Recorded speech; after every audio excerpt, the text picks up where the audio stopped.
Bonjour tout le monde, bonjour Richard, bonjour Corinne.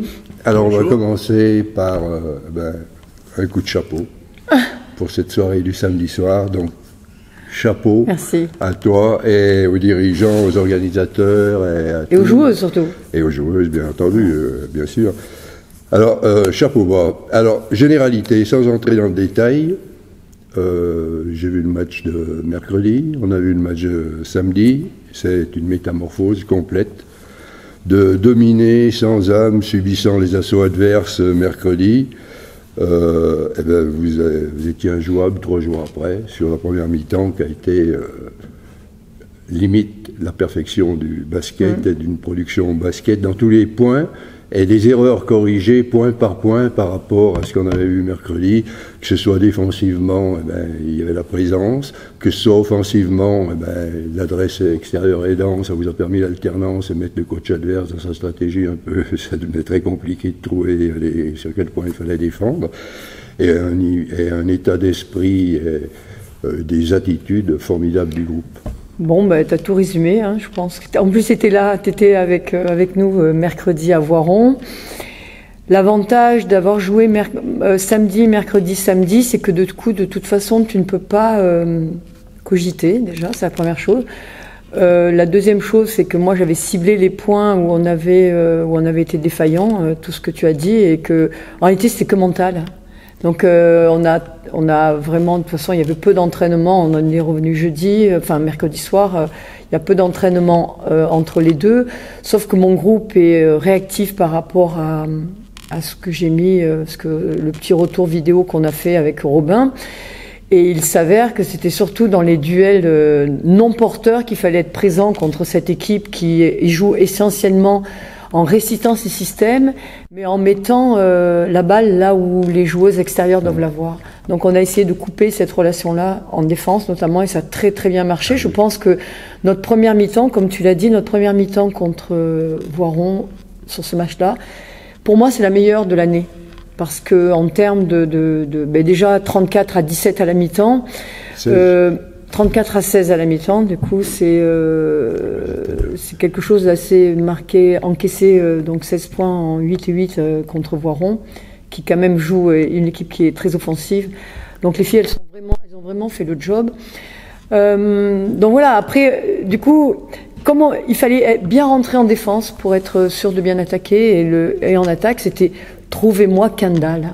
C'était la seule chose, nos systèmes. Bien sûr, déjà, elles n'ont pas de vrai 5 dedans, ça c'est la première chose, Voiron. La deuxième chose, elles switchaient sur les écrans, sur les pics, donc c'était facile d'arriver à... L'objectif était de trouver Kendall.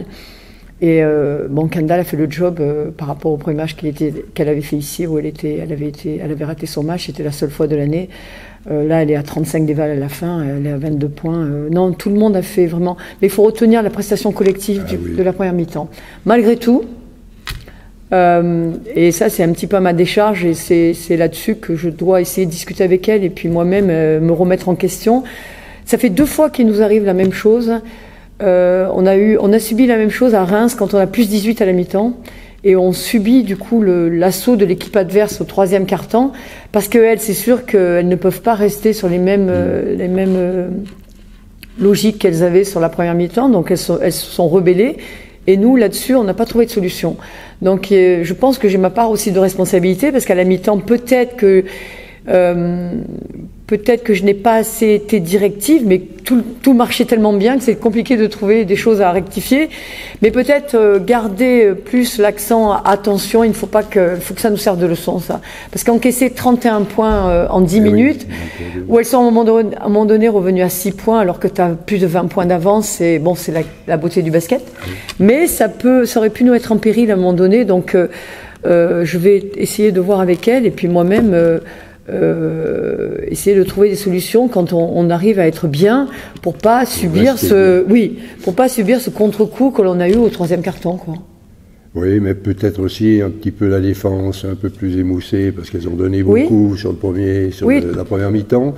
Mais c'est vrai que moi je regardais Kendall au début, c'était des prises à 2, mais à partir du moment où il y a de l'adresse extérieure, elle pouvait plus se permettre. C'est compliqué, oui.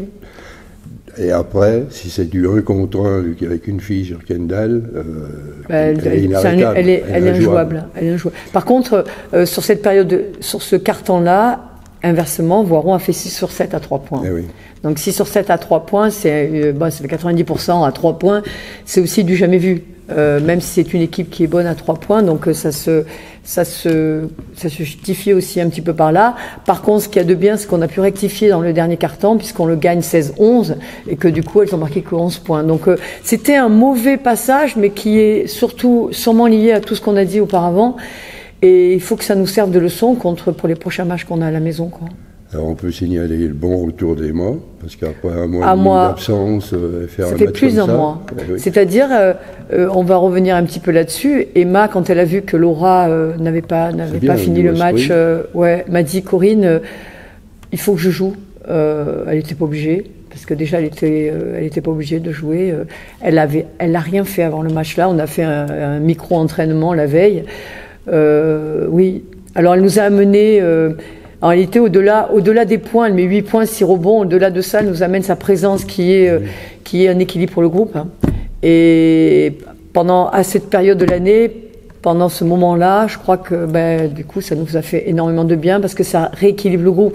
Il faut savoir quand même que sans Emma et sans Laura, j'aurais eu que 2 joueuses potentielles. Compliqué. Ouais, c'était compliqué, qui pouvaient tirer le groupe, donc c'était un petit peu compliqué, même si du coup moi j'attendais beaucoup des autres et en réalité elles ont fait le match qu'il fallait. Moi j'ai adoré Inès qui a été un réacteur de la centrale nucléaire dès le début du match, elle a été impressionnante. Elle a pris 5 rebonds offensifs dans le premier quart-temps. Le seul problème par rapport à Inès, c'est que les arbitres, ils la sanctionnent trop vite. Parce qu'à un moment donné du match, ils la sanctionnent parce qu'elle met beaucoup d'énergie. Oui. Et de l'autre côté, quand on a à un moment donné, on a perdu énormément de ballons par rapport à ça, parce qu'on n'a pas pu se dépêtrer de la prise à 2 qu'elle mettait chaque fois. À un moment donné, il aurait dû avoir des coups de sifflet par rapport à ça. Or, il les siffle contre la joueuse qui montre un peu chez nous un peu plus d'agressivité, quoi. C'est un petit peu dommage pour elle. Mais bon, elle amène énormément d'énergie en défense. On voit dans le ton sur le. Alors là, vous êtes en train d'écrire une histoire du club, bien entendu. Alors on l'a fait. 1 a été fait, la deuxième place, il a été écrit, lu et vu. Et là, vous êtes dans le tome 2. Oui. En train d'écrire le tome 2. Alors je l'ai fait. On a fait il y a quelques temps avec l'équipe à Montbrison. On a fait les demi. Mais on n'avait pas l'avantage du terrain. On avait fait les demi contre Charnay, qui elle montait après. Donc il y a quelques années, on va dire peut-être 4-5 ans, je ne sais plus, j'ai plus de... Mais pas dans cette situation-là. Là, on a l'avantage du terrain la deuxième fois, si jamais il y avait, sauf si on perd le premier et qu'elle nous batte en 2 fois, mais à la base, je pense que le fait d'avoir l'avantage du terrain est quand même quelque chose qu'il faut qu'on garde comme quelque chose de positif. Oui.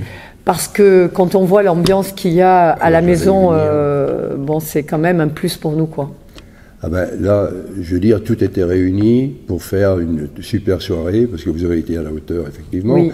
Mais bon, les dirigeants dans l'antichambre, en coulisses, ils préparent ça de façon merveilleuse. On a un speaker ambianceur, comme ça, je crois, qui est à son top.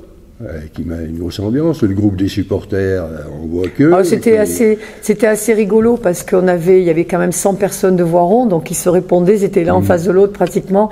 Donc c'était vraiment une belle ambiance. Et ça, on va le garder sur les 2 matchs là qu'on peut avoir en avantage sur Chartres. Faut surtout faut que cette série de Voiron nous serve de leçon. Ça veut dire, il faut qu'on rentre sur le premier match contre Chartres samedi, un petit peu comme on est rentré sur le 3e match contre Voiron, comme si on était au pied du mur. Et non pas dire, il nous reste encore peut-être un match, peut-être un match après. Ouais. Voilà. Et c'est ce match-là qui détermine tout, parce que si on arrive à bien jouer, à bien préparer ce match, il est évident qu'elles auront eu cette semaine de break, là, quand même. Elles ont eu 10 jours. Nous, on enchaîne la semaine. Elles n'ont pas joué. Est-ce que c'est un avantage, désavantage? On verra sur le terrain. Perte de rythme ou plus de récupération? Je sais pas. Il n'y a que la vérité du terrain qui dira. Après, Chartres est une équipe calibrée pour monter en Ligue. Il a annoncé en début de saison. Il a récupéré une nouvelle joueuse parce qu'il a eu une blessure. Donc, c'est très, très grosse équipe qui est habituée. L'année dernière, elle a fini finaliste quand même contre Charnay. Donc, à nous de relever ce défi, à nous d'aller chercher à l'intérieur de nous-mêmes et puis dans ce collectif et avec les supporters et la salle, à nous d'aller chercher ce nouveau challenge. Ça veut dire essayons d'aller en finale.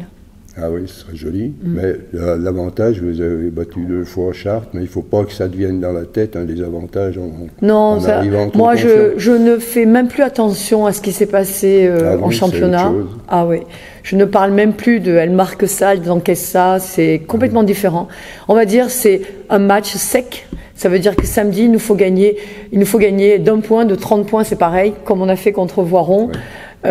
Parce que déjà, il n'y a jamais le goal average qui rentre en jeu, donc c'est quand même différent. Et la deuxième chose, on a après ce match le mercredi chez elle, et puis peut-être le 3e match à la maison qui sera le Graal, on va dire, peut-être. Eh bien, en espérant que samedi, on retrouve la même ambiance, et je pense qu'on la retrouvera. On fait appel à toutes les bonnes volontés, les voix, les ténors, les non-ténors, les tambours, tous ceux qui veulent bien venir encourager dans cette fin de parcours cette belle équipe. Et puis, hâte d'être samedi et que le rêve continue. Oui, merci. Merci Corinne, merci Richard. À samedi. À samedi. À samedi.